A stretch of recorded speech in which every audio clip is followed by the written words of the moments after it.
All right. Greetings again, everyone. I will go ahead and call this meeting to order. Appreciate all of your attendance this evening and those of you listening in at home.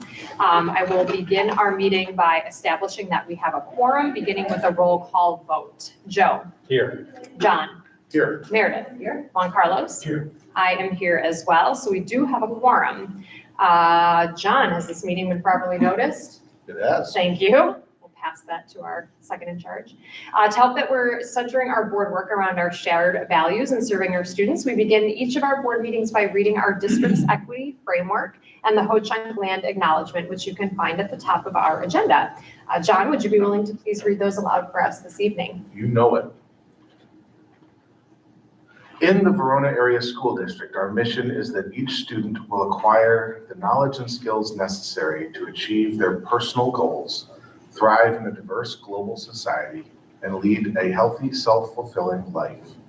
To meet this mission, Verona Area School District will ensure that every individual has access to the educational, social, and emotional support they need to feel valued and affirmed in their unique identities and experiences. We acknowledge that inequities of power dynamics exist in our system such that some individuals, on the basis of their identities, face barriers to accessing the opportunities they need to experience success. In acknowledgement of such, the Verona Area School District is committed to disrupting these systems of inequity.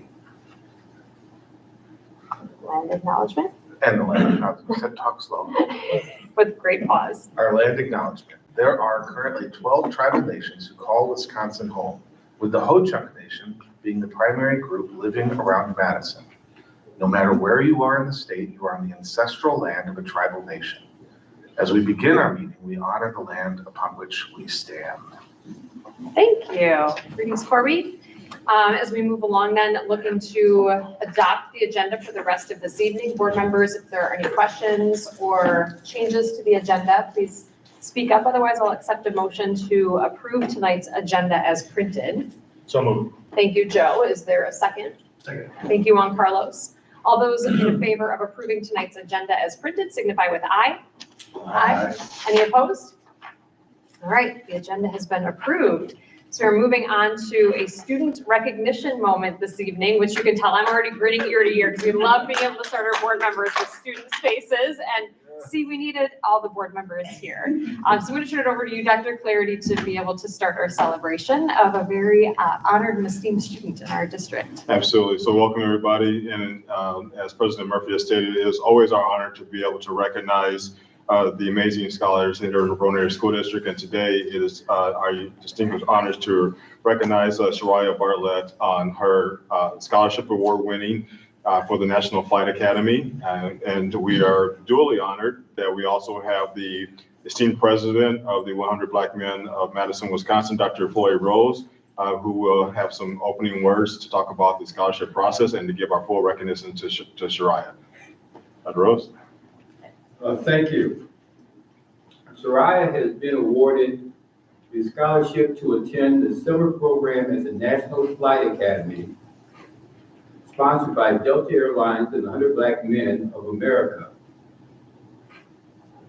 And in the terms that they have presented me, for a 2025 deployment taking place June 29th through July 4th, the National Air Station, Pensacola, Florida. The National Flight Academy offers the exclusive learning experience designed to enhance STEM exploration for students in grades 7 through 12. Their goal is to inspire you by showing them the amazing things they can achieve when they believe in themselves. This is an amazingly highly competitive situation.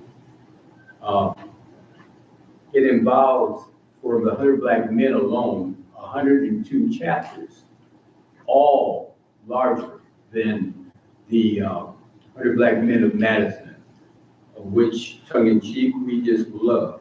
And we are up against New York, Los Angeles, Denver, Dallas, Houston, all of them. And we come up with amazing situations for youth because we are blessed to have such amazing children that we work with, and a school district like Verona, who's truly embodies what you can be rather than what you are perceived to be. And I can't say enough about that. You do things differently. God bless you. Keep doing things differently, because the students that I have interviewed after they have graduated pretty much say the same thing. They expected me to learn. Think about that. That's pretty deep. That said, we are very blessed to have Soraya represent not just the 100 Black Men of Madison, but more importantly, the Verona Area School District and her community and family.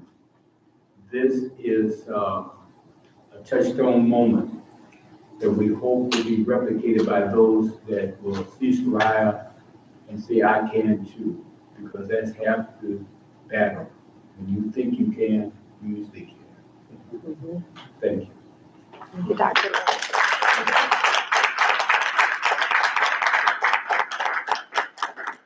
So on behalf of the Verona Area School District, it is my esteemed honor to recognize Soraya Bartlett as a National Flight Academy Scholarship winner. Thank you.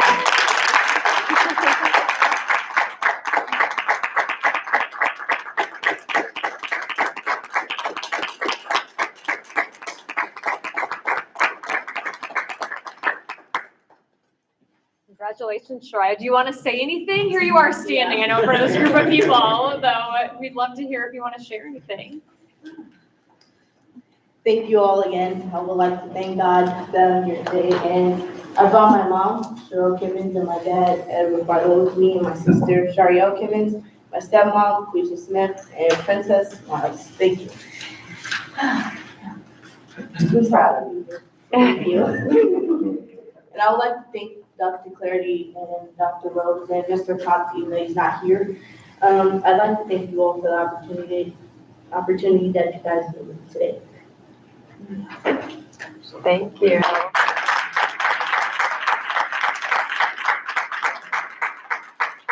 Dr. Rose, you want Point of order. to? Robert's rules, whatever that is. I really don't know what that means, but it's out. I have a question for you. Yes. What are you going to be doing June 4th through the 8th before you deploy? How would you like to come to the 39th annual convention of the 100 Black Men of America in New Orleans? Yeah, thank you.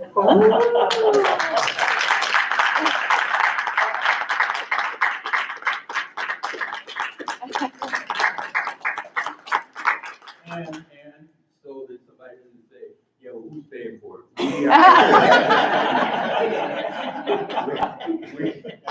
We will fly with everyone else that'll be going. We have lodging, we have chaperones. We just want you to enjoy it. We also kind of selfish thing. We want all the other chapters to see. Wonderful.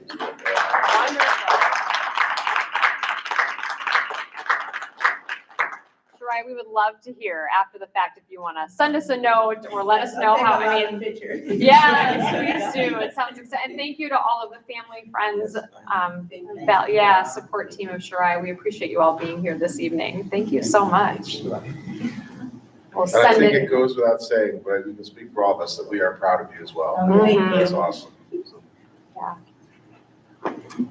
So again, thank you so much for being here. This time we're not going to make you sit through a whole budget agenda for today, unless you really, really, really want to hear. There's not going to be 2 hours worth of budget work. I'm going to come out and take a picture with you in just a second. Just meet me in the hallway, and I'll be right out there. Okay? Okay, All right. thank you. Thank you. Thank you all. Thank you all.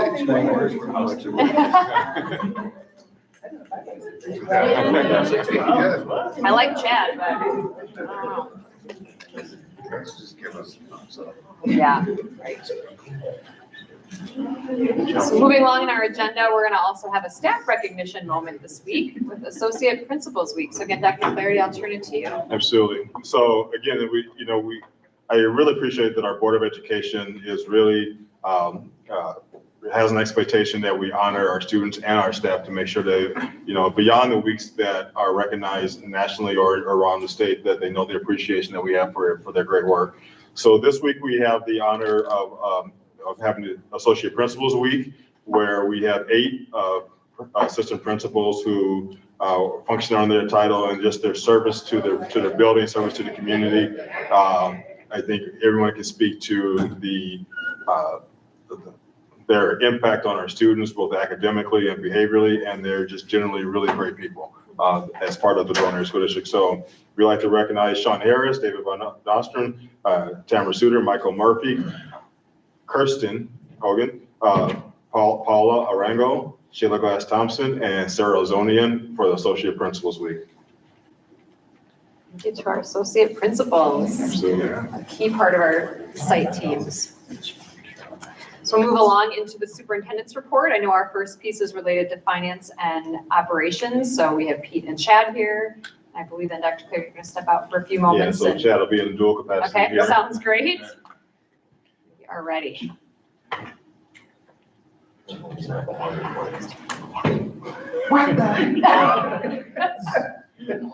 plug in. I want the superintendent to go down and keep. Safety first for me. We do this in Oh, yeah, you got click. Okay.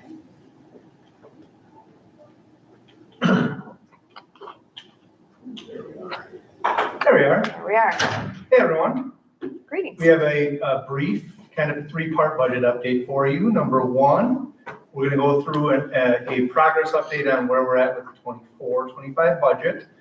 A quick update, kind of where we stand on year end, and then also probably the biggest agenda item in our world tonight is a vote on defeasance for out of this year's budget that we built in the budget book.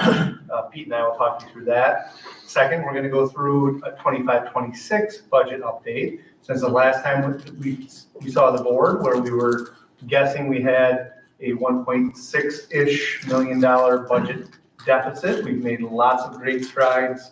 The board's been aware of a few of the things going on behind the scenes to get us to more of a balanced budget as we're looking ahead to the next biennium budget. And then we've got a co-op agreement for food and nutrition we'll review. Certainly stop me at any time as we work our way through this if you have any questions. So number 1, 24-25 budget update, a work in progress as we continue to try to close out this fiscal year. Pete, myself, and Pete's team continually monitoring 100+ major budget lines to make sure that we're going to finish up the year end in good shape, which has been the case here the last 3 to 4 years. We continue to shoot for 1 or 2% unspent resources at the end of the year, so we can continue to build up fund balance in a responsible way. We've got some estimates on kind of how we're going to finish up the year related to staffing. This has been kind of the case in recent years that we've been able to get ourselves to a spot that we feel get to May, get to June, that Pete feels like we can be in a spot that we can finish the year in the black. And we'll kind of go through some of our large outstanding expenses as well. So a few, 4 things in particular, we have been monitoring that all in the end kind of balance out to put us in a decent spot as far as finishing up this budget year. 1, our interest earnings are up, primarily because interest rates on both short and slightly longer term investments that we do through our financial advisor those are trending in a positive direction. Pete sees them coming in right now at $235,000 over what we built into the revenue line on our budget, which is a good thing. Number 2, our special ed aid kind of wipes out all of that extra interest earnings and more. And the main reason there, and I think all of you have been tuned into this with some degree or another relative to what goes on with the state budget. The last 2-year state budget was passed, and they put money into a pot that essentially they were estimating we were going to get somewhere in the neighborhood of 32% for special ed reimbursement on Fund 27 expenditures, and that money has been dwindling. In fact, Pete is the, in my opinion, the state leader in trying to help schools estimate at the end of the year how much we're going to end up being reimbursed compared to that 32% target that the state gave us in the last 2-year budget. Pete has us right now $250,000 short, closer to 29% than 32. Pete, I don't know if you want to talk a little bit more about that work. Pete's been actually speaking to this on a statewide basis when WASBO does weekly Money Talks webinars.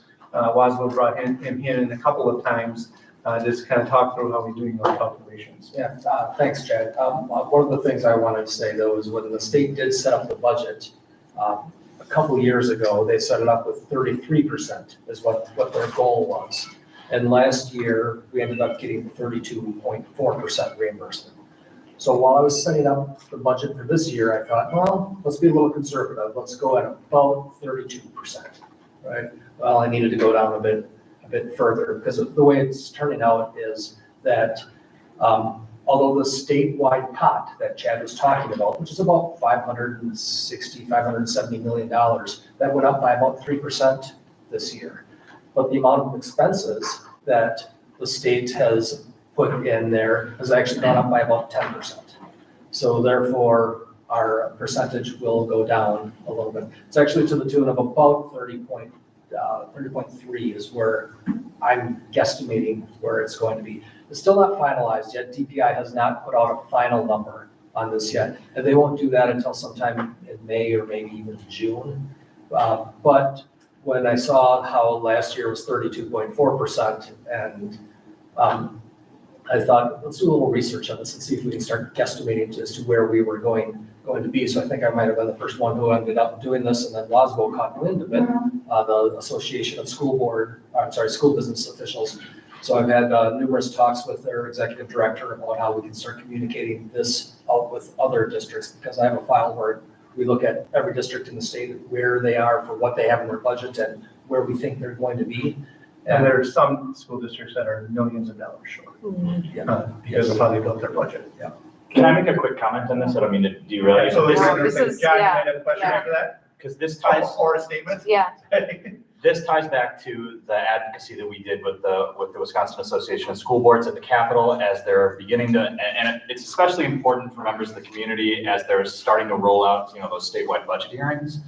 But one of the things that we are advocating for when it comes to special education funding, in addition to increasing the total amount of funding, is changing the way they do the funding from some sufficient, which is like that pool of money. Yep. And then everybody they guess at what it's going to be, and then what's in the pool is what you get, to what's called some certain, which means if we say it's 35%, it's going to actually be 35% no matter what that dollar amount ends up being.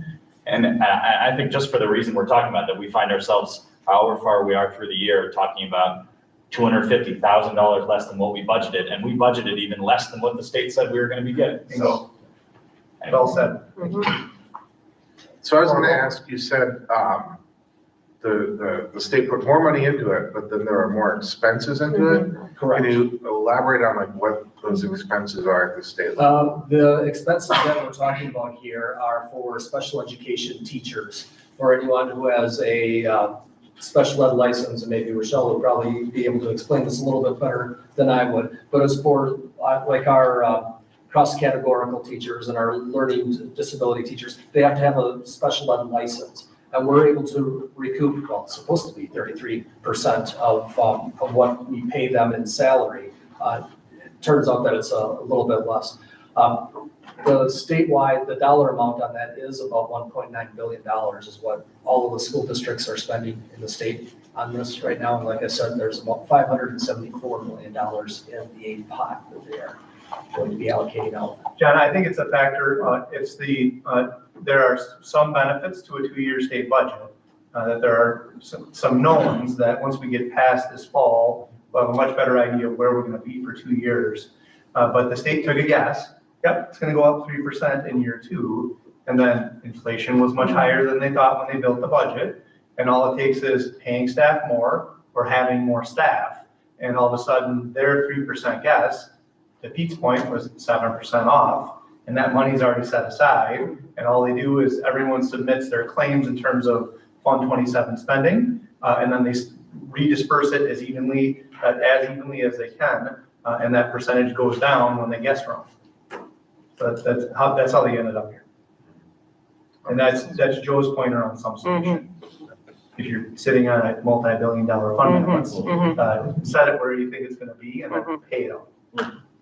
And the other piece we talked about with this too, within our kind of cross-district work locally as well with our consortium, is just the idea that funding special education, these are following federal guidelines, right? These are places where we're committing to support students with what they need. And so that aspect of these budget pieces too feels just very burdensome to districts in ways that we are showing up and doing the right thing for students. And the way that these particular budget line items, the shortfalls, just feel particularly impactful in a very uncomfortable and disturbing way to me. No question. Through our advocacy work, we've actually got a little history lesson at the state. This used to be close to 60% reimbursement, and has slowly dwindled to the point we're at right now. And now Wisconsin is one of the lowest reimbursing states in the nation when it comes to the federal mandate related to special education. Yeah. And there was at least some buzz at the Capitol on both sides that if there's a spot they're gonna move in this year's budget, we're kind of sensing it might be special ed, and we'll just have to wait and see. But this year it's a little bit of a hole for us as we wrap up this fiscal cycle. Last two, we are trending in a direction, and this is related to open enrollees in and out, in terms of where Pete put our best guess for where we'd end up with a margin there. So that's good news. An additional $100,000 of open enrollment revenue that wasn't necessarily accounted for in our beginning budget. And then lastly, our biggest one, 70% of our overall budget is staffing and salaries, and we monitor that. Pete is on that, and Teresa, along with Rochelle, on a weekly basis when we run payrolls in terms of where we're gonna end up in July. So all in all, no giant, oh my goodness, we're gonna be in rough shape as we wrap up the fiscal year. We wanted the board to let you all know that we're watching it. Now, the bigger of the agenda items tonight, we are here again. I believe this is the 4th iteration in the history of the school district of debt defeasance. I'm not going to read this slide to you. In general, the board can kind of think of this. We took out bonds in 2018 to pay for the building that we're in. Those bonds come due at different points in terms of bond life. We have paid off all possible capital debt that was what they call callable, meaning we can pay it down to this point. And when you have extra money available to make a payment on capital debt, the only way in the public sector to do that is to put it into something called the defeasance, which is essentially an escrow account that we will write a check to our financial advisor. They will set aside $7 million. And when that debt becomes callable, they'll hand it over and we'll save a whole bunch on interest. That's the big idea in terms of what we're asking the board to do again tonight. There are multiple benefits to what we're doing. Interest savings, and we've got a little spreadsheet our financial advisor sent us. We will, at a future date, when capital spending is needed again, and we have to take out more bonds to pay for, let's say, an elementary school, the work we're doing right now relative to defeasance will actually offer us more flexibility on how we layer debt into the future to make sure that there isn't some big tax hike relative to the next time we go to referendum. So this is all good. The board has also used this as a tool to level mill rates, where if anything, we've ticked them down but we're not in a spot that next year's budget, Pete and I are guessing that we're going to have to do this to mill rates, which the board has tried to continue to tell us to stay away from, so that the taxing ratios stay relatively consistent. We originally billed $6.78 million into the 24-25 budget. After meeting and conferring with our financial advisors with a few different options this year, we are recommending essentially two funding sources. The additional levy that happened in Fund 39, and that's what we've used to level our mill rate, a transfer from Fund 10 in the form of $800,000. And in the end, we have a $7 million defeasance that will need board approval this evening. We took a screenshot of kind of the cover sheet relative to our defeasance history. The big numbers on there will be tonight. We're going to take a vote to pay down $7 million of debt when that debt becomes callable. And in the end, and this is a big number, this is becoming quite a big number, the work of this team, including the school board, having the vision and giving us the permission to do this, will save the taxpayers of our school district $10 million in interest, which is a huge number. We do a couple more iterations of this into the future. We're starting to pay off a third of an elementary school down the road because we don't have the interest to pay on the debt schedule we've got. So this is really becoming a fruitful activity in terms of making sure that money our taxpayers are paying in the form of their property taxes to support our school district is going to all the important work happening in our schools and not going to paying interest on a loan. And that's really what's happened through all this defeasance. I am here to answer, and so is Pete, questions relative to any of the things we discussed relative to defeasance this evening. We do have board language for an official vote at any point here. Jen. I think I do have a question. I know we've had this conversation before, as you've talked about, we've done and have these discussions around defeasance in the past. If we were to end up in some horrible scenario, the next 2-year budget from the state just looks grim.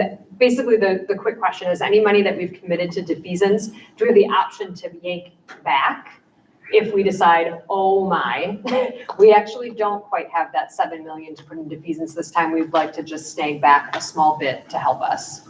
The only money that would even be available to us to hold back would be that Fund 10 transfer. And the holding back would only happen in the form of a surplus budget and a fund balance deposit. So it would be one-time funding. Yep. The Yep. $6 million that was the additional levy in Fund 39, that can only be spent on capital debt. Yep. So when that Got it. big referendum passed, they gave that school board and all future school boards into the future permission to manage the $150+ million that went on the ballot. However, the school board decided to manage that debt. And that's that Fund 39 additional levy. We'd love to be able to make a Fund 39 to Fund 10 transfer. You can't do it. Yep. That helps a lot. We made a legal obligation to our taxpayers that we would only spend that money legally in Fund 39. Yep, that makes sense. Thank you for that clarification. So the only real options for that Fund 39 is either to defeat that amount or what, you just carry a fund balance in Fund 39.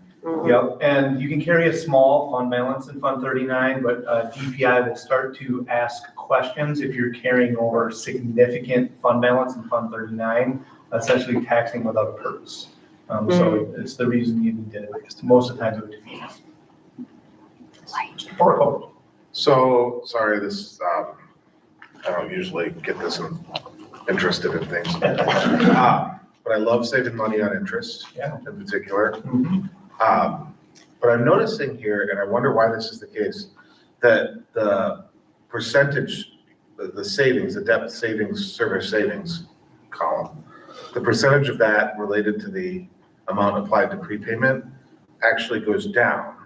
And I'm wondering why that is. I'm imagining that it has to do with the maturity of the debt that's being called or canceled. The maturity of the debt and the interest rate we're paying on that essentially chunk of borrow. Okay. Yeah, those two things. It's 4% the case. That's right, you go. One comment I want to make kind of about our kind of debt management strategy that's yielded this, $10.4 million in interest savings. It's not as if we've also been lowering the mill rate. I mean, just in the 4 years that I've been on the board, we've dropped the mill rate, I think, by about 20% over that period of time. So we're it's a fine line you have to walk like a tightrope, but we are managing to do both things. We're easing the tax burden on our residents. At the same time, we're saving over $10 million in interest to help ensure the future, financial stability of the district is strong. No question. And we've been transparent with all the budgets we built, that the strategy also does eventually give us a little bit of wiggle room in the event that we ever had to go back to an operating referendum again, like half of the state did over the last couple of years. That additional levy that we've been using in Fund 39, just like we did the last time we went to operating referendum, we would in the future have the ability to ask taxpayers for permission in Fund 10 versus Fund 39 and potentially not have to increase the mill rate in doing so. So it's the interest savings is probably the lead story on this, but it's also allowed us future flexibility when it comes to managing our budget. I was just curious, how did we arrive at the 100,000? That was, Transfer from Fund 10. How did we get yep, to that? so that was the remaining revenue permission we had with the combination of the per pupil revenue limit of 325, that was an increase, and the $19 million related to the past operating referendum. So that's really the two big buckets that we used to figure out what our permission is in Fund 10. And that's where the transfer came from. All good questions. Anything else on that? Jen, you and Dr. C to decide when you call Yeah, the board vote. You can wait till the board section, or we can step in and out right now. It's totally up to you. That board, any thoughts about taking action on this now that it's kind of fresh in our minds? Any further discussion about this specifically with Chad and Pete being here? I think we should just be voting right Yeah, that makes sense to me as well. Any further questions before we move toward a vote?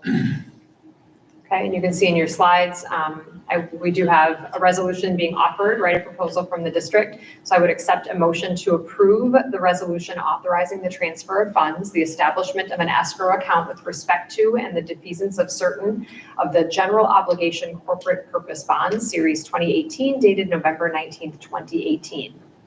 So moved. Thank you, Joe. Is there a second? Second. Thank you, Juan Carlos. Any further discussion or questions? All those in favor of approving the resolution as stated signify with aye. Aye. Any opposed?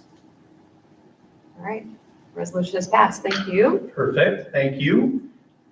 Now we'll turn to next year's budget, 25-26. We've got just a few reminders relative to calendar. We've got an update on where we're at, estimating things, staffing costs. We have a refreshed number of assumptions and related 5-year forecast the board should be very familiar with. This is a slightly edited calendar that we included in a version of this in our budget book for this last year with updated 2025 dates.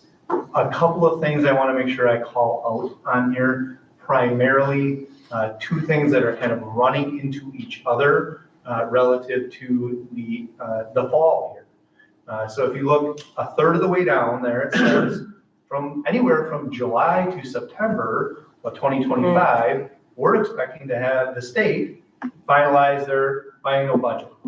And I won't go down a side street here relative to what's necessarily happening at the Capitol, but we have certainly heard from both our statewide organizations and our lawmakers that this year's budget likely won't come like it has the last couple of years in July, the last couple of budgets in July.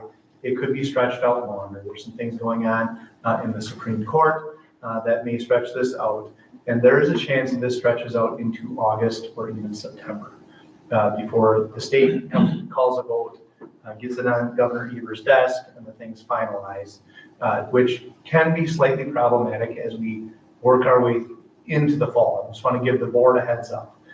We will have a finalized budget by the time we get to October. Our budget book could be some best guesses here because we won't know what's going on with the state budget, but that's just the way it is on 2-year budget cycles and everything going on at the Capitol. So I want to make the board aware of that, that we are certainly closely tracking that. Our work in putting together a draft budget book for all of you is a lot easier when we know what's coming from the state, but we can still put together a draft budget book if there are unknowns. And then by the time we get to the annual meeting and finalize it in October, we will get there. But it means potentially taking a more conservative approach to what we're doing post July 1 than we would in the past, because we may not know what's in the budget. So I want to make sure the board was aware of that, and we're tracking it all. And hopefully they pick things up at the Capitol and we get some answers before we get to August and September. So that's a big deal statewide. I had Pete run and update our budget assumptions relative to salary and compensation. The comments I made before relative to what we end up with a 25-26 budget, not getting out over our skis relative to already approved expenditures for 25-26. Salary and compensation is a giant piece of that. But we have used this slide in the past just to make sure the board and the public's aware of the money we will have to add to the Fund 10 revenue line and eventually the Fund 10 expenditure line to get to CPI. So a step to move everyone on our salary scale with credit for a year of service right now is about $1.1 million additional money out of the 25-26 budget, and CPI in the end was set at 2.95, and Pete built that into the charts so the board's aware of kind of the bigger numbers we're dealing with as we're starting to build the 25-26 budget. Certainly here to answer any questions. I'm seeing lots of head nods because the board has seen this slide before. We just have updated numbers for all of you to understand what we're working with for next year's budget. This is probably the biggest slide here on 25-26 because, as I mentioned, last time we did a 25-26 budget update, we had $1.6 million in the red. We're here today to tell you we've done a bunch of work, primarily healthcare, that has made a swing in the right direction to the point that we got a balanced budget. So these are changes from the last time the board had a 25-26 budget update. I'm going to run down this list real quickly. All of you are aware of the fact that we saved $1.5 million by switching from GHC to Dean for the 25-26 year. So that was the biggest player in terms of what's going on with the budget. We are behind the scenes putting the pieces together to potentially have an on-site clinic for our employees and their families.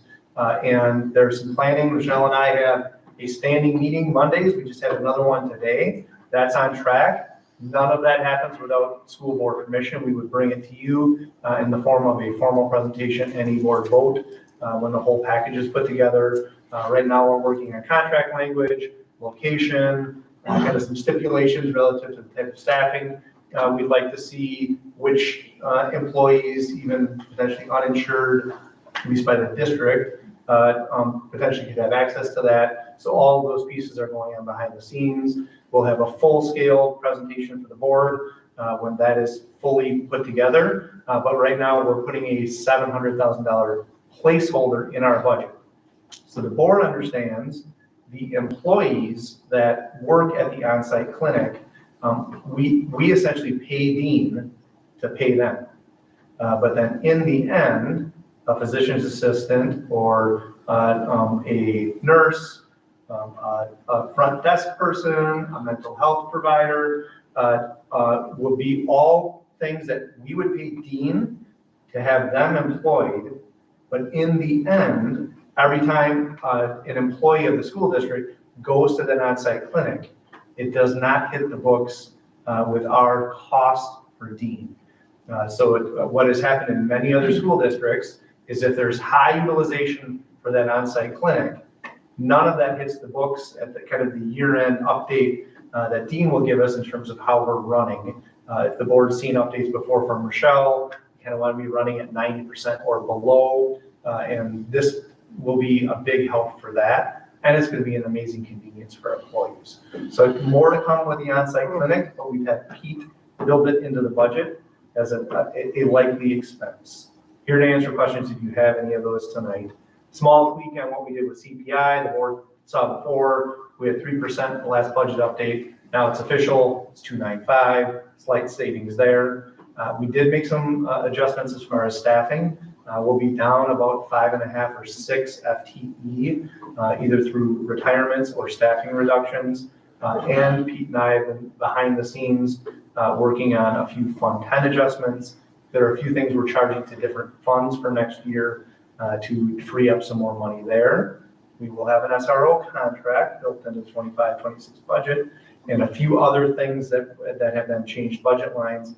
In the end, that gets to a $1.8 million swing to the positive.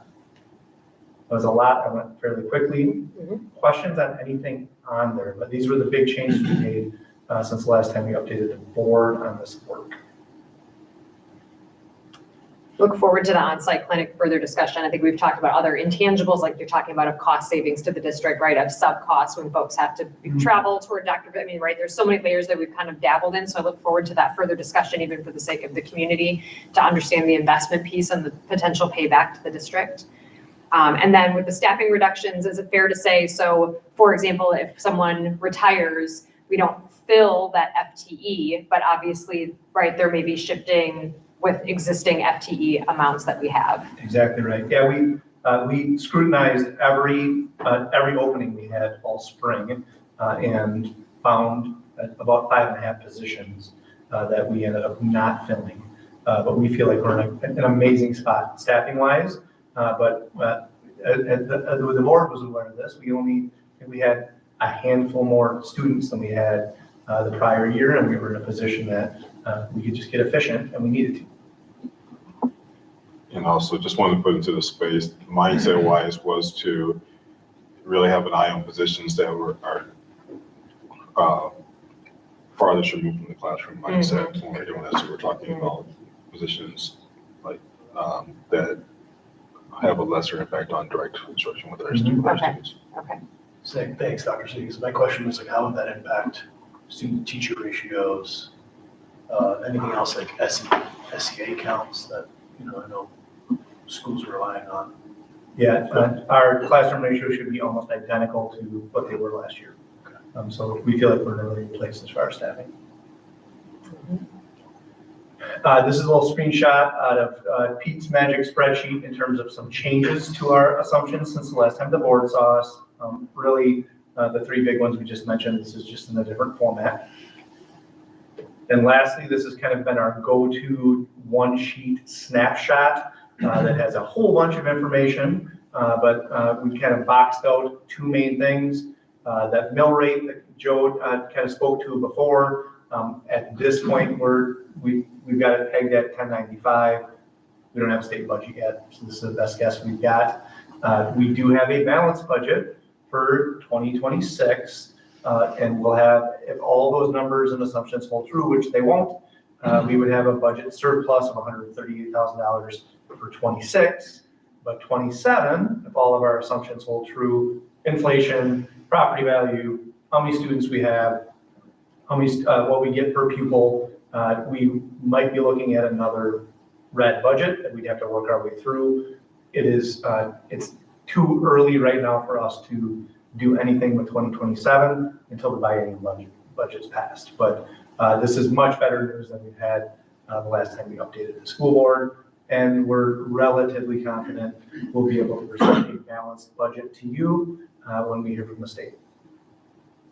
Can I ask you a question? Can you explain just the shortfall under fiscal year 25, just so people understand what that means? Absolutely, that is our land purchase. So that's that was a planned deficit budget where we spent fund balance to purchase land.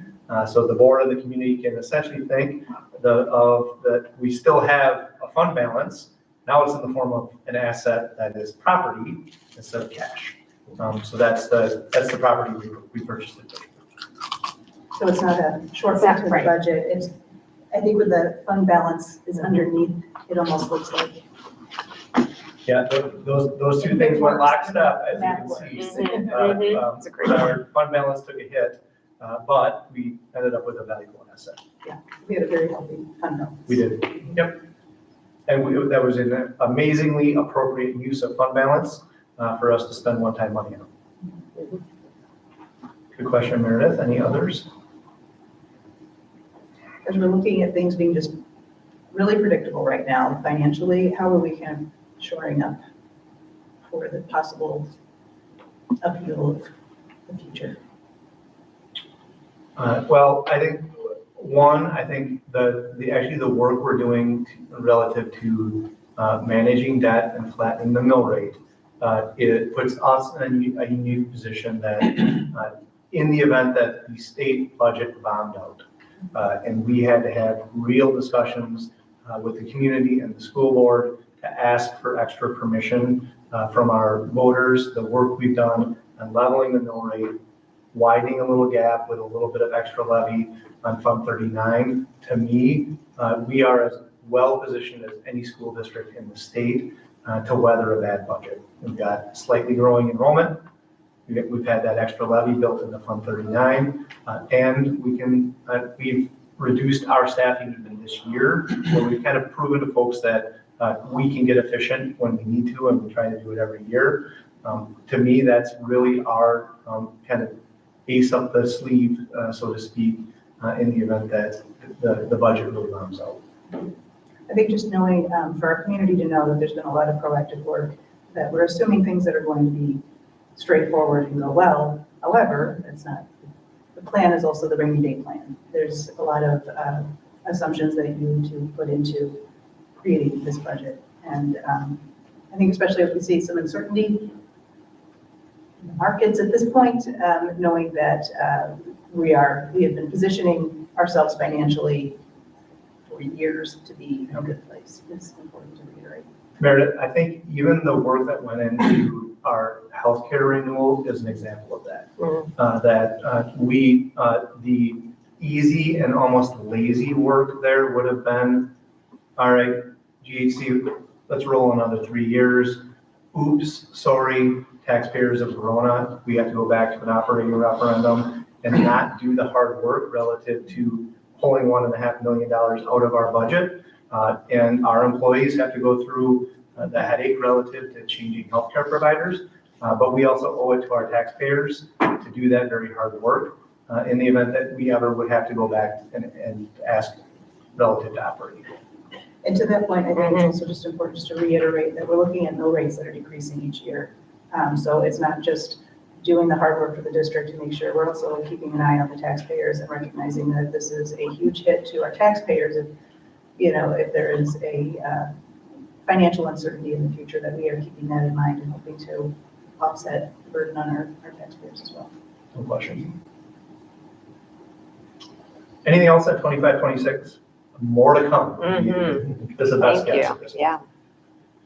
All right, I did do a slide for an item that has been on the consent agenda, I think, likely for decades in our school district, but it is a big budget number. So that we spend well over $1 million as part of this co-op on an annual basis. So it does require your endorsement because we're spending it, and it's over the $250,000 threshold, and it actually requires the school board president to sign this purchasing co-op. So I did decide to make a slide just to update the board on this and see if they have any questions. Yep. So in a nutshell, the co-op, we're asking you to endorse tonight a number of large school districts in the state and some smaller ones build a consortium of buying power that allows this group to send our purchasing out to bid for all school districts. So if we take an example of, let's say, bulk bananas, and we say we have, we're guaranteeing a purchase of this many pounds of bananas over these 60 school districts, you're able to get bulk pricing as part of a bidding process. The past few years, this has been through Gordon Foods. I'm sure you've seen their semis on the road all over. They're also backing into high-end restaurants and all kinds of other places that they serve for kind of bulk commodities. Other competitors would be like Cisco is a pretty common one. But being part of this consortium allows us to get the best pricing when it comes to commodities that we're primarily federally reimbursed for. And the board needs to sign off on us being part of this. The food is sourced in line with USDA guidelines. This is separate from our local farm purchasing that we do on an annual basis. And Robin does some one-off things, like we purchase yogurt from Klondike Farms out of Monroe instead of just buying it in bulk from in the end Gordon. But this is the majority of our bulk purchasing. Milk and a lot of the things that would end up in our freezer end up being purchased through this cooperative purchasing agreement. It does also offer some big advantages in terms of collaboration. So Robin's able to, they have annual meetings and I think even quarterly meetings, but she's able to pick up the phone and call the food director in Janesville and discuss menu items on kind of the list of things that comes from Gordon Foods. So we're asking the board permission for us to be part of this purchasing cooperative again. I am here to answer questions if folks have any about what this purchasing co-op is all about. Thank you. And to Chad's point, this has been something that's been in consent, but just figured with discussions that we've had around just wellness and nutrition and conversations recently that it was worth just elevating for the sake of the community again about what this is. Can you remind me again how long we've been a part of the consortium?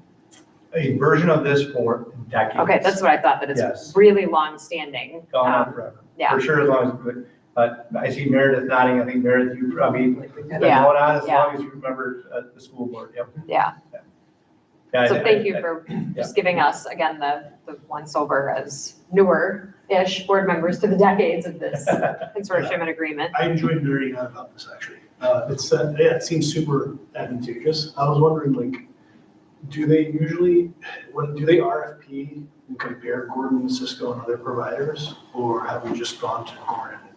No, this is an open RFP. It is open. So it's essentially an open bid. The reason you have to do an RFP, if you're doing chicken breast, one might serve 5-ounce packages and one might do 6-ounce packages. So you have to put a proposal together versus a hard bid. But yeah, all the major providers in the state of Wisconsin are allowed to respond to this on an annual basis.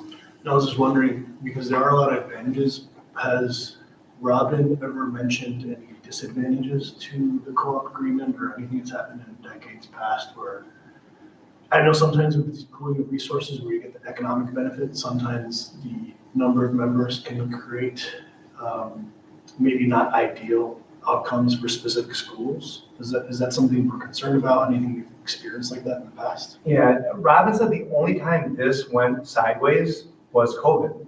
And that was actually because of Gordon being able to actually supply food because of supply chain issues. Being part of this purchasing cooperative doesn't mean that we have to order every menu item from Gordon Foods. It just gives us access to greatly reduced pricing, meaning we can make the most of our federal reimbursement. So Robin said there really is no drawback. If anything, it's, again, she's got the benefit of being able to collaborate with other folks, large school districts, making menu items out of the purchasing they're doing here. I just met with Robin today. She's like, we wanted to give chicken tiki marsala a shot last week. It was not listed on, it wasn't listed as one of the bulk items relative to this co-op. It went off like gangbusters. The kids absolutely loved it. We're doing it again next month. And Robin's going to make a pitch to see if we can get that on the list for Gordon. But what actually has to happen, what you say, I think they have to agree that it's something like 50 pallets of the goods have to be, we're essentially signing up to purchase as this co-op. So she has to get a few other school districts excited about chicken tiki marsala to get reduced pricing. Got it. Yep, but she can pick off, and she doesn't have to always go through Gordon Foods. Got it. So she has flexibility to go outside and Gordon Foods, but the things that obviously we buy in bulk and as a single school district that can't get advantageous pricing going out on its own, that's the great money savings, is pooling our resources and getting, Hands down. to your point, bananas for 50 cents instead of $1. Bingo bunch. Yeah, that makes sense. So there's that cost savings, but also we're not giving up flexibility if we want it. Exactly. Because we want to try different things for our community and Yes. nutrition. So, okay. Next time you put a slide together, can you get a picture of 50 pallets of chicken tikka masala? I'm just really trying to wrap my head around what that looks like. Right. Yeah, no, that's the beauty of a consortium. I'm guessing we only get a pallet. We Yeah. are backing up a full semi full. That's a lot of curry, John. It is. Thank you. You betcha. Thank you.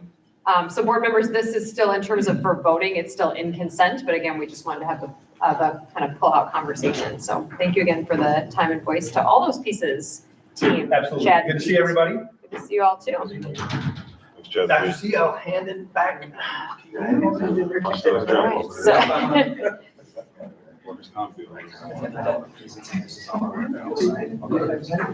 All right, thank you. Yeah, all sorts of things afterwards. Okay. Moving on through our agenda, we are on to public comment. I do have a slip here from Tim Larson. And Tim, you're welcome to come up to the table or talk where you are, wherever you're most comfortable. Thank you for being here. Thank you, Dr. Clardy, school board members. My name is Tim Larson. We've lived in the Verona School District since 2019, and we moved here for the bilingual education options that are offered here. That's something that's quite valuable to us. Our family has been separated, but we are getting back together this summer. And because we have 7 children, the house I live in right now is too small for us all to live in, so we need to find a new home. Our 2 youngest children, Caroline and Elizabeth, are currently learning Spanish at the TWE program at Glacier Edge Elementary. And it is a fabulous program. We're quite pleased with that. I'm here tonight because I'd like your help to ensure that they can continue learning Spanish in the TWE program after we move somewhere else in the district. The challenge we're facing is related to how half the district feeds into TWE at Glacier Edge, and half the district feeds into TWE at Sugar Creek. After consulting with the registrar, we learned that if we buy a house on the other side of the school district, our daughters would have to transfer to Sugar Creek's TWE. However, there's no space for them there. So in so doing, our girls would effectively be kicked out of TWE. This is my request.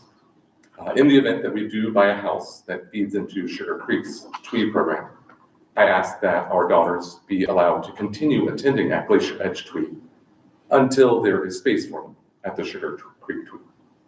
I don't expect any special busing arrangements. We'd be more than glad to drive them there until they are able to transfer. Thank you for your time tonight. Thank you very much, Tim, for coming in. Thank you. Lori, any other public comment that I may have missed that you have window?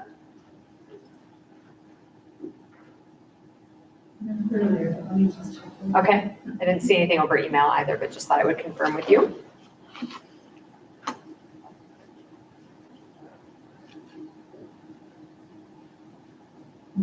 Okay, thank you. So we'll move officially into board action. So we did already take care of item A under board action. We took our vote on defeasance. So we will move into OE9, monitoring report, communicating with the public. Absolutely. So as Marcy makes her way here to do the vast portion of the presentation for Operation Expectation number 9, as we noted in our messaging, our communication at the end of the week last week, we did try, wanted to do a dual format of presentation where the board received a video of the presentation with the key talking points, but also given that the context is OE9 communicated to the public, we needed to communicate to the public as well. So we are doing both in this circumstance instead of the general video for OEs and then Q&A from the board about those. We're also thankful to Marcy and also want to recognize her and as she's humble and won't do it herself, so I will for her. Many of the things that you have seen in terms of the leadership moves also garnered the team of her and Karen awards at the state level. for their communication to the public and some of the artifacts that are attached to our monitoring report. So I'll turn it over to Marcy to give voice to what you've already heard in the video and open it up for discussion on compliance. Thank you again for the video, though. I think it's helpful for the community again to have access and for us that preview. So thank you for putting that time in. Absolutely. Yeah, I wanted to start out by kind of thanking the Board of Education. It's been an interesting process to go through, the board being deeply involved in redoing the indicators or speaking about what they were hoping for from the indicators, which gave us the information we needed to redo the indicators. And hopefully the evidence that we've provided will lead to good conversation, and it's giving you what you want so that you can learn about what we're doing for our communication efforts.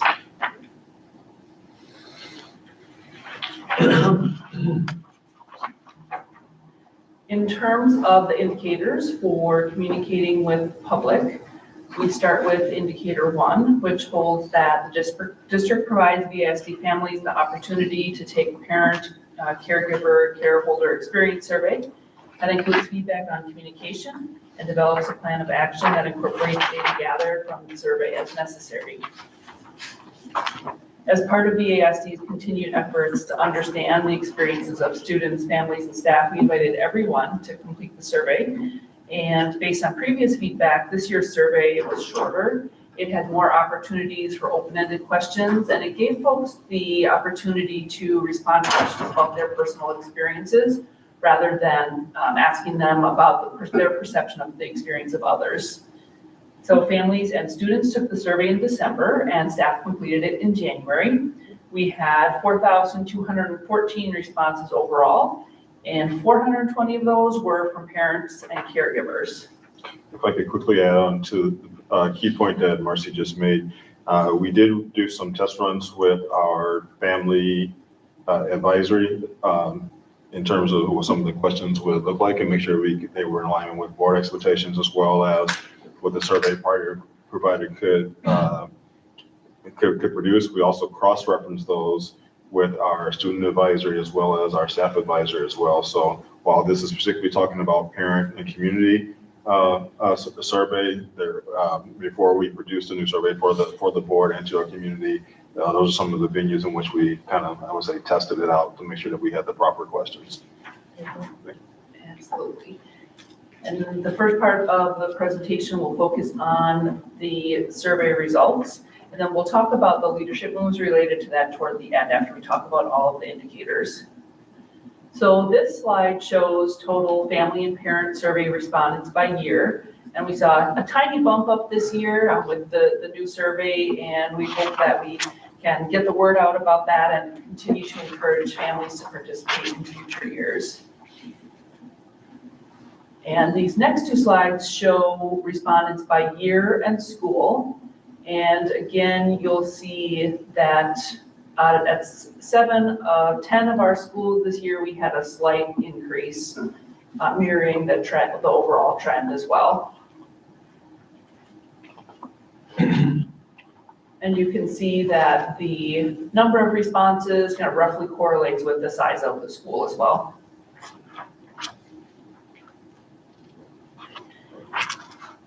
And then we'll be reviewing survey questions that focus specifically on communication. There were other survey questions about academics and so forth. These focus specifically on communication.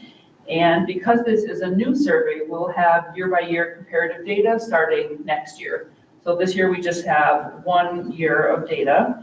And in that information, 77% of our respondents agreed or strongly agreed that I feel district staff keep me informed on important issues, and 83% agreed or strongly agreed that I feel the communications I receive from the district are easy to understand and that they focus on students. Those were 2 separate questions, both at 83% agree or strongly agree. And at the school level, our respondents said 65% agreed or strongly agreed with I believe communication from my child's 81% agreed or strongly agreed with, I feel I receive responses from school staff in a timely manner. And 86% agreed or strongly agreed with, I believe school staff are responsive to my family's culture and language. And we received many replies in response to our open-ended questions. The prompt for the first question was, what else would you like us to know about communication you received from VASD? So the bright spots that emerged from that were that communication is frequent and timely. Folks appreciated the transparency and thoroughness, saying that VASD is transparent when there are district-wide issues or important updates. They appreciated parent, teacher, and staff engagement. They felt that newsletters and updates are helpful, and that VASD listens and adjusts communication methods. VASD has evolved its communication over time and continues to refine its approach. And the areas for growth that emerged from the open-ended responses were that families feel overwhelmed by the number of messages. They want communication to be streamlined into fewer, more meaningful updates. There are multiple platforms that create confusion: Canvas, PowerSchool, Remind, Seesaw, et cetera, et cetera. Parents want more timely and personalized updates about their child's academic progress and well-being. And email needs better proofreading and accuracy to avoid corrections and broken links. And school websites and digital tools need improvement to be more accessible and intuitive. And moving on to indicator 912, which holds that the district will offer 5 or more ways for careholders to provide appropriate input on the direction of the district during each quarter of the school year. We've got a slide here that shows multiple ways for this information to be shared.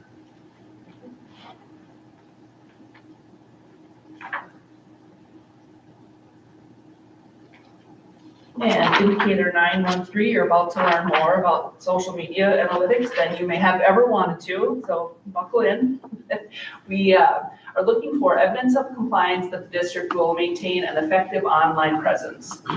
And we have communicating news and information, of course, through our website. We have multiple social media sites. Each school and the district and VASD Aquatics all have a Facebook page. The district has an Instagram page, and we use LinkedIn to promote district level job vacancies. And when we look at our analytics on Facebook, well, actually, let me step back. These analytics cover a time period between July 1st, 2024 and March 18th, 2025. During that time, Facebook had 935,200 views, and this refers to how many times people looked at our posts and videos. At nearly 1 million views, if each view were a step, we could walk from Verona to Louisville, Kentucky. We'd make it pretty far.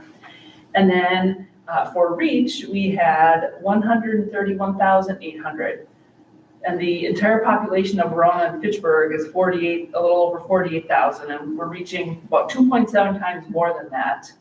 Our reach did decrease by 11.9% compared to the prior 7-month period. But younger demographics, ages 13 to 17, have continued to move away from Facebook to Instagram and other social media platforms. And we estimate that our decrease may be due to that. And Facebook's base continues to be users ages 55 to 64. Thanks for making us feel Integrated. yeah, Mature. veterans. And in terms of content interactions, we had 20,400 content interactions, and that is in reference to an action that someone takes on a post. So in addition to just looking at it, they're liking it, commenting, sharing, or clicking on a link. And then we had 47,100 visits. And a visit refers to the number of times people visited our Facebook page. And it's about sessions, not just single content pieces. So if someone goes to our Facebook page, looks around and leaves, that's one visit. So one person might view, 3 or 4 posts and watch a video while they're there, that's counting as one visit. And then looking at our Instagram analytics, you can see that we had 338,500 views and a reach of 18,500. Our reach increased 21% compared to the previous 7-month period. This and the increases shown on the next slide align with the trend of younger users moving to and engaging more with Instagram. Also want to give a shout out to Carmen Barueta, who is our communications assistant, who is a master at engaging with students, making fun videos, getting principals to be comfortable doing videos. I don't know if you've seen any of our short attendance videos, but they're fantastic. And the more we have kids in our videos, the more they're looking at what we're producing and creating. So shout out to her for that.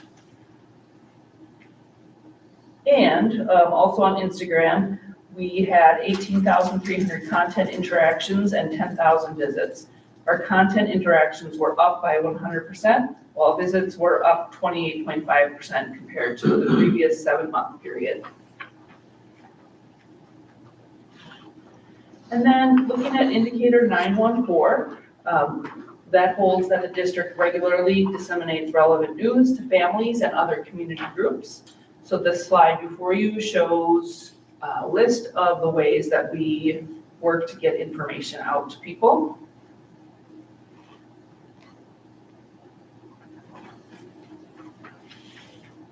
Indicator 915 refers to our communications audit report, and that's something we'll do every 3 years. The most recent one was in 2023, so we'll be at this time next year looking at our communications audit report. And then moving on to indicator 921. 921 holds that the board receives a copy of the annual academic report and outlines the different content. And that report was mailed to 16,802 postal address holders for families and businesses. And an additional 500 reports were sent to families whose language preference is Spanish. We also dropped them off at apartment complexes, the public library, the Verona Area Chamber of Commerce, with realtors and a few other places. And that report is also available online. And indicator 922 is referring to the budget hearing and annual meeting book. And that indicator also outlines the specifics of what's to be found in that book. And that was shared with the board on September 9th, 2025. And it is available online and in print by request as well. That's a whirlwind tour through our evidence of compliance. And we, as with all of our monitoring reports, have been focusing on what leadership moves we want to make based on the evidence that we found. And at the district level, just as evidence of really taking the input that folks provide to us and using that to influence our decisions, we moved to this new survey, and we shared a video summary of the results with all families so that they could see what came of the input that we asked from them. And as Dr. Clardy said, the results will be discussed or have been discussed with the advisory councils. And then not only are the results shared with them, but then there's a conversation about what those results mean, how does it align with their experiences, and what might we learn from that on a deeper level. And based on what we learned from the survey responses, we'll be taking several steps in response to feedback. And this is where I get the chance to be tactical and make myself a to-do list, and I love that. So we'll be creating a VASD platforms and user guide for families and staff, so that they hopefully have that resource when they get confused about something or wonder, how many of these things am I going to have to learn? They'll have that right there to access. And the website team is reviewing each web page for things like broken links. I'll be attending a website accessibility training in April and then cascading that information to our web page editors. We'll be implementing a checking protocol for things like headings and links and messages, just to bring refresh that, bring it to top of mind for folks. And we'll be working to shorten and streamline messages. And an example of this recently is how we notified folks of the construction that's underway. In the past, we might have just given that message out to everyone, but we spent some time with first students really looking at which specific bus routes would be affected by that construction. just communicated with those families. And it just ended up being the bunny bus was the only bus that would be impacted by that. So it took a little more time to get the information out, but it was more streamlined. And then under 914, we will work to expand our information sharing with the community beyond our families. We're planning to hold a State of the District event so that we can invite Verona Area Chamber of Commerce members and other businesses and organizations to our schools to learn what's happening. And we also plan to launch a board of visitors to bring people into VASD about 4 times a year, welcoming them into our schools and sharing information on important educational topics. And the idea with that is it's a cohort of learners, so you have different folks coming and doing it over time, and you end up having hopefully lots of people in the community who are engaged in and have had an opportunity to really be within the schools. And then our continued improvement leadership actions at the school level. We reviewed the data with each school, and each school has started designing strategies to address families' feedback. And our directors, of course, work one-on-one with principals. And each school also shared a student and family parent experience survey results video with their families specific to their school's data. They've also shared it with their staff, their school-based leadership teams shared the results with staff to help build a better understanding of the feedback so that we can be responsive to what families shared with us. That is our evidence of compliance. Happy to take any questions or feedback that you might have. Thank you, Marcy. I just want to quickly, predominantly because we focused on, especially in workshops the last few months, specifically on results policies, reframed the board back into OE monitoring reports and which are significantly different than a results policy. So I just wanted to shift the minds back. So we're not thinking of compliance versus as compared to a results policy, but compliance as compared to an OE monitoring report. Thank you. I appreciate just in the conversations that we had, that the questions underneath the survey results were included. That's really helpful. And just to see the analytics for the websites, that's really helpful too. I don't understand a lot of it, but I mean, it's nice to see that, the decrease in the Facebook, you can see the increase in the engagement with Instagram. It's just nice to see that all of that work is really getting impressions and getting eyeballs on it. So thank you for putting that in there. I appreciate that. Absolutely. Thank you for highlighting kind of the leadership actions that you're noticing from some of this. And I don't know if this is a process piece to just dialogue around, but then I become curious to know, okay, so then what happens with those things that you're trying to implement? So some of these things, where is kind of our way of circling back on kind of the ways that you're taking the information from having prepared the OE, things that you all want to try as a leadership team, and then kind of closing that loop back of, hey, we, tried to have less platforms of technology, and this is maybe what, whatever that might look like to kind of circle the loop with some of this, I think is a really curious piece, because we've talked about the impact of this of, okay, so then what, right? You've shared all this monitoring, all this really interesting evidence. So then what are you all kind of considering with that? So I look forward to maybe just updates or pieces, you're learning in April, things that maybe even just moment to moment that are worth elevating of, gosh, we've done this change on the website because we realized, X, Y, or Z. I appreciate that kind of ongoing dialogue too, if it ever feels appropriate, rather than these sort of yearly moments. If I could jump tag onto that, because I kind of highlighted the chamber, the state of the district event and the board of visitors, that seems like something that would really dovetail with OE8, 13 and 14. That would be a great opportunity for the board to collaborate. So I would love to have, insight on that and how we can, participate. Sure. Because I think that's exactly, pardon me? It's on my list. Oh, there you go. See, you have two. Couple of us. Yeah, absolutely. Yeah, the reflection part of the Plan, Do, Study, Act, reflect. It'll be nice to come back and look at the things we've done. And certainly we can follow up about the board participation and how we can collaborate on those other items. That'd be great. Thanks. Any other questions specifically for Marcy before we kind of move the report into board hands for vote?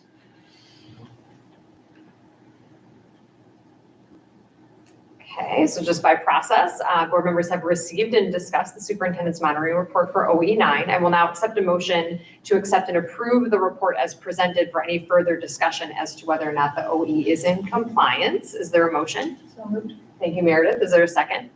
Second. Thank you, Juan Carlos.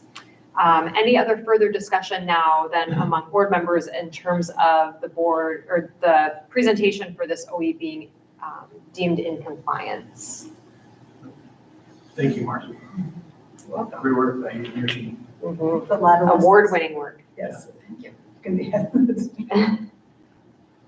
I'm really impressed with the work and the continuous improvement. Thanks. Yeah, I'll add that I feel like you're really doing a good job trying to meet everybody in the community where they need to be met.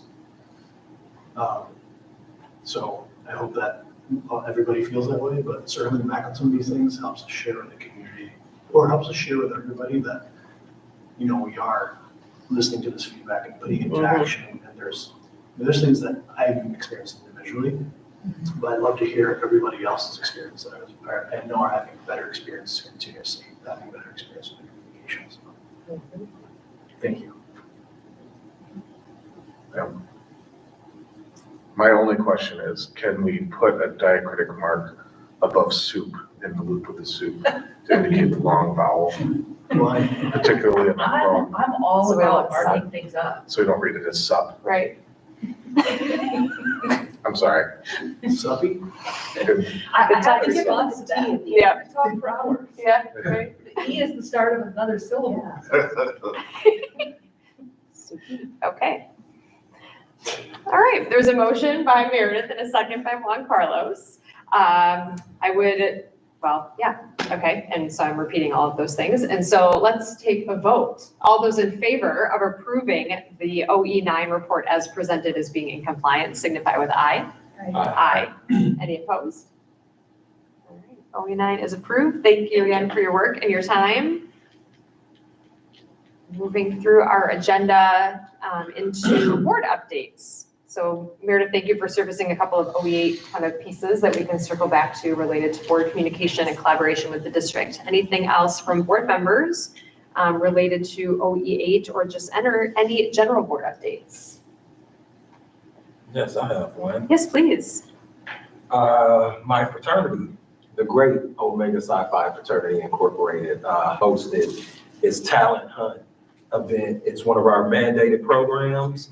Again, it happens annually. It's been around since 1946, where we give young people the opportunity to showcase their talents.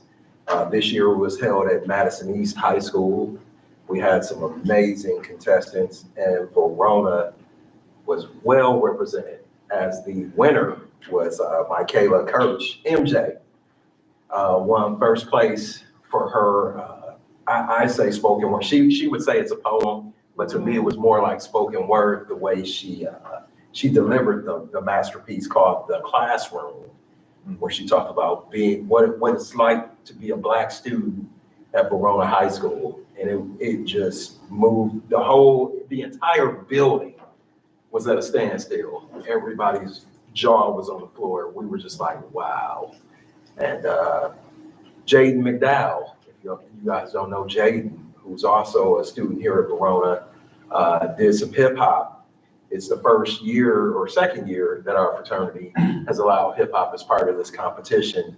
And it's not because the fraternity is against hip hop. Of course, we love hip hop, but in the past, it had to be musical or written composition. And, hip hop, the lyrics are there, but with music, they also had to have written music. And so we got past that with international headquarters, if you're watching. And now it's part of the competition, and Jaden was amazing.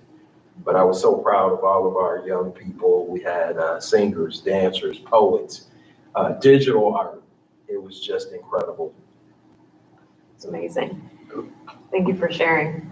And I think we're interested in seeing anything that maybe came out of that day, if you have anything. Show you the video of the competition. It was incredible. Thank you. So if I can elaborate quickly on Board Member White's acknowledgement of MJ. MJ's use the way MJ uses as her poem, was in video form. The classroom was also used as a teaching tool for our staff advisory, where we've used it in the additional advisory settings to help put her voice to the broader community. And on Wednesday, it is being used as our open air to teach our principals of how to cascade that message into all of our spaces. So we're very excited to not just have her perspective be brought out in the form of the talent show, but it's also being used as our continued work to ensure that we truly have diversity and equity resonating throughout our system.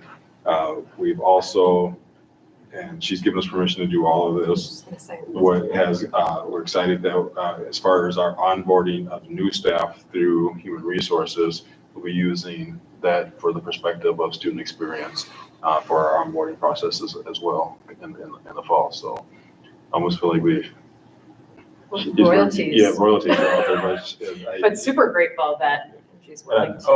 I'd be remiss if I didn't say this. Because she won the competition, she gets to compete nationally at our district convention in St. Louis, May 2nd. Wow. So she gets to showcase her talent on the national scale. Okay. It's not. If I may ask also, because I got to see the video, it would be, if she's so inclined, it would be a valuable tool for board onboarding as well. I will. Ask her. Regular boarding, you could just. Regular. Yeah. Regular boarding. Yeah. See it, yeah. Yeah. Yeah, it's a pretty powerful piece. Thank you for sharing. Any other updates from other board members? I'll just say congratulations to Joe and Christopher that will continue their board service. Christopher, we are missing you this evening and wishing you well. And thank you to Corby as clerk for needing to kind of put in the time and energy that it takes to take in all the local municipalities and do the tabulating and the verification of those election results. So thank you, Corby, as well for your time. Thank you, Corby. And we will let those folks, Joe and Christopher, will take their oath of office at our next meeting, facilitated by Corby. So I look forward to that. All right, moving on to superintendent consent agenda. Please make sure you've looked over the superintendent consent agenda. Are there any questions? Hearing none, the superintendent consent agenda is approved. So moving on to board consent agenda. So we've got our board meeting minutes. We talked about the co-op agreement. There are two other additional pieces there that are under consent that are there because they're over the $250,000 threshold for board approval in terms of finances. But they seemed, at least in your board president's opinion, consent worthy. But please do elevate any questions you may have about those. Okay, hearing none, then we will deem the board consent agenda as approved as well. Moving on to future dates, we have mostly board meetings. A reminder about our May 7th consortium meeting that will be happening in Middleton. There have been some updates there. We can continue to remind you all about the format and to do any RSVPs as needed for that evening. Anything else, board, before we adjourn to closed session? And please grant me your patience as I read through the various statutes, as we have a couple of topics in closed session tonight. We will be adjourning to closed session pursuant to Wisconsin Statute 19.85 sub 1 sub E to deliberate or negotiate the purchasing of public properties, the investing of public funds, or conducting other specified public business whenever competitive or bargaining reasons require a closed session, specifically to discuss a potential transaction between the district and the city of Verona. We will remain in closed session under the same law to discuss bargaining strategy, financial parameters, and negotiation direction related to the 2025 base wage bargaining with VAEA and VESPA. And finally, we will remain in closed session pursuant to Wisconsin statute 19.85 sub 1 sub G to confer with legal counsel who is rendering oral or written advice concerning strategy to be adopted by the board with respect to litigation in which it is or is not likely to become involved, specifically compliance with the Wisconsin open meetings laws. Is there a motion to adjourn to closed session? Or do I go straight to roll call vote? I forget that Do you want to sometimes. say anything else, Julie? We do not at this point, so we are good. Yeah, those statements as is. So moved. Thank you. Is there a second? Second. You got that. Lori, we'll move into closed session. Roll call vote. Joe? Aye. Corby? Aye. John? Aye. Meredith? Aye. Juan Carlos? Aye. I am aye as well. We will take a quick little pause and a break. Thank you for your comments to open.